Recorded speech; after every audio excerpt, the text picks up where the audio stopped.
Hola, muy buenas tardes. El día de hoy estaremos hablando sobre el libro del profesor Román Sánchez Zamora, titulado Mitos, Ideales, Realidades y la distancia entre la sociedad y la transparencia de los gobiernos municipales de Puebla. El libro nos describe la paradoja de la transparencia en los gobiernos, a pesar de existir leyes y reglamentos. Se analiza la brecha entre la sociedad y la transparencia y cómo las instituciones de transparencia se han convertido en herramientas políticas. Para poder dar a entender mejor mis puntos de vista a favor, aportaciones y conclusión, daré mención de algunas partes que considero importantes del libro. El hablar de la necesidad de transparencia en los diferentes órdenes de gobierno resulta una paradoja interesante a través del tiempo.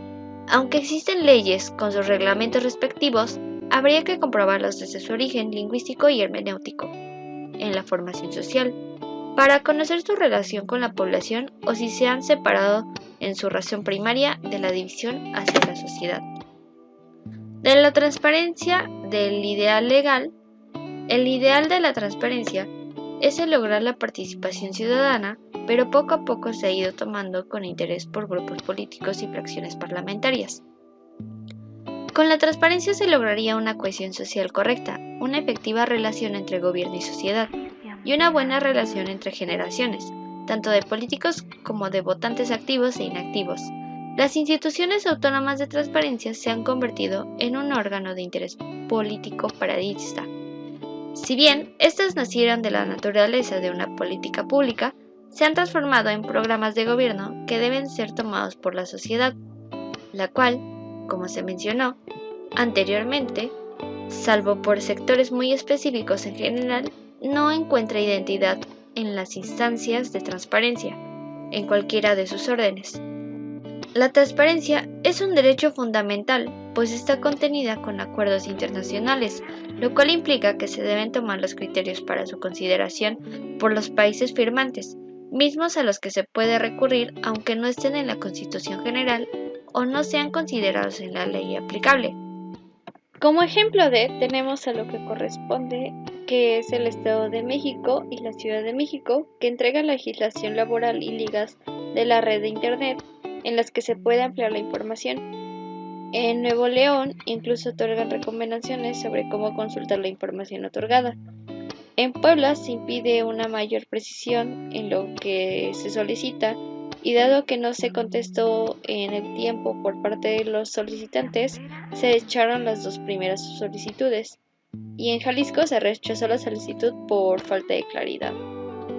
Las diferentes causas posibles implican la necesaria erogación de recursos y si se considera el ejercicio en cuantía e intensidad de la ciudadanía haga que su derecho humano a la información, entonces también salen a recluir factores socioeconómicos. Como se desprende de lo anterior, la formulación que conviene en casos de la población o universo pequeños, pero en donde se requiere tomar una muestra probabilística que tenga fines de generalización, es la que se ha expuesto. Hernández, 1988. La ciudadanía se encuentra en medio de las autoridades, sus leyes y sus agendas enmarcadas en sus prioridades. La lógica jurídica de las instituciones y el gobierno mismo se respaldan con la Constitución General, en donde se define su forma de gobierno, su método de elección, así como su propia lógica de administración, cómo hacerse de recursos, cómo asignarlos y con ellos impulsar una serie de leyes basadas en el documento primario. El conocimiento y convivencia del trabajo de gobierno se basa en una lógica empírica, administrativa, antes de abocarse a la ley. El propio trabajador o trabajadora dentro de una lógica empírica, al entrar a la institución comenzará a preguntar cómo es la lógica de trabajo, qué integrarse y permanecer. También dentro de sus aspiraciones estará ascender. Las instituciones están lejanas de colaborar unas con otras, tanto que hacen eventos para señalar convenios de colaboración entre ellas, cuando éstas deberían tener estrategias de integración y transversales para tener objetivos comunes en el tiempo. El mediador es el poder ejecutivo. Al activarse es cuando se observa que las estructuras del gobierno no está diseñada para ser transparente, lo que se observa en este texto e investigación, sino que está para conservar los equilibrios entre las fuerzas políticas locales y seguir conservando sus espacios de poder. Las instituciones tienen direcciones y jefaturas que se pueden sustentar administrativamente y jurídicamente para ser solventados en gastos en las leyes de ingresos y egresos, y además puedan ser observadas y auditadas de acuerdo con las metas propuestas o de acuerdo con el índice que las y los usuarios le otorguen. Por lo tanto, la proporción esperada de información está directamente relacionada con el interés que se tenga profesionalmente o en lo personal, para que con el tiempo se pueda causar un prejuicio o un beneficio en el caso de las y los gestores o administrativos de lo público. Como aspectos positivos del libro tenemos que se plantea la importancia de la transparencia para la participación ciudadana, la cohesión social y la buena relación entre el gobierno y la sociedad. Critica también la politización de las instituciones de transparencia y su falta de conexión con la sociedad. Reconoce la transparencia como un derecho fundamental contenido en los acuerdos internacionales.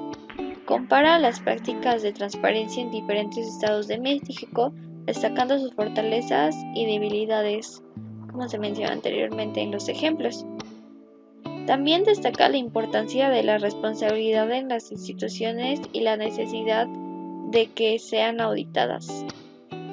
Como aspectos a mejorar en el libro o que tendría en consideración, sería que se dieran ejemplos aún más concretos de la falta de transparencia en los gobiernos municipales de lo que corresponde a la ciudad de Puebla.